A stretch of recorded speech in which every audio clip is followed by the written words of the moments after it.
that he returns to Allah subhanahu wa ta'ala and suddenly is fervent in his desire of his Lord. So that's a benefit. Allah says when a harm afflicts the human, he calls on his Lord, returning back to him, to his Lord. The fifth one, al-khamisatu at-tadarru'u wa-du'a, that it leads to a humbled state before God and prayers, that you're calling on Allah subhanahu wa ta'ala. فَإِذَا مَسَّ الْإِنسَانَ ضُرٌّ دَعَانَا, when the harm afflicts a person, he calls on us. Da'ana. So one of the things that Allah loves, and there's a hadith that Allah afflicts people he loves just to hear them call on him. Subhanallah. It's only for a short time. I mean, that's the thing. If you just keep it in perspective, it's just like the dentist. He said, this is only going to hurt for a second. But he's doing it for your benefit. And that's why you let him do it. It's true or not true. You know, somebody when they're pulling out the sliver, you know, this is just going to hurt for a second. Just, okay, go ahead. Oh, it's over. That's what you say when they, you know, you do something to the child, get a sliver out. It's just for a second. And then they're crying and crying and crying. It's over. It's over. And then you hug them and everything's all right.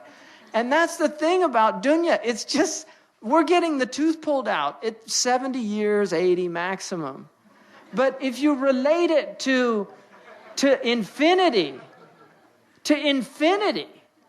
it's canceled out. So stop complaining. Really, just sit back and relax. You know what it's like? I've seen this with my own child. And you could do this. Take the child, don't do this. Take the child, I don't want to be responsible. It's America, they sue you if stuff like that.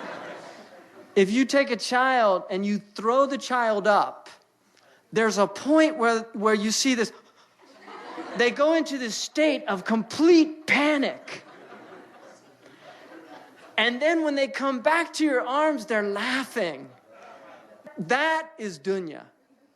I guarantee you, that moment, that is your life. You came from God, and you're going back to God.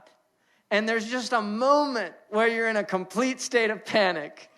But just relax. You're in good hands. You're in good hands. So just relax. The Moroccans say, رَيَّحْ بَالَكْ وَتَعْلَمَ السِّبَاحَةِ. Relax the mind and learn to swim. Seriously, relax the mind. Do you remember when you first learned to swim? I remember. I'll never forget it. I got placed on my back, and the person told me, relax completely. I was scared to death. Relax completely. What are you talking about? I'm going to drown. No, you're not. You're going to float. Relax. And it was frightening in the beginning, but once you learned to relax, suddenly you were floating and everything was fine. And that's dunya. You just have to relax. We're in the ocean of dunya, and we need to just float. Just keep afloat. Don't drown. They're all drowning out there. Because it's, you know, the person who drowns, they come up and they're in a state of panic. If they would just relax, they wouldn't drown. But the panic is causing them to drown. And that's what's happening with all these people out there. It's the panic. إِنَّ الْإِنسَانَ خُلِقَ هَلُوعًا. Human beings are created in a state of anxiety. إِذَا مَسَّهُ الشَّرُّ جَزُوعًا. When any harm afflicts them, they panic. وَإِذَا مَسَّهُ الْخَيْرُ مَنُوعًا. And when good comes to them, they withhold. They don't want to share it with anybody. إِلَّا الْمُصَلِّينَ. Except the people of prayer. They're in a different state. And that's the people we want to be from the mustathnayun, the people that are exempted from that other state. Because that trust in Allah is what saves you.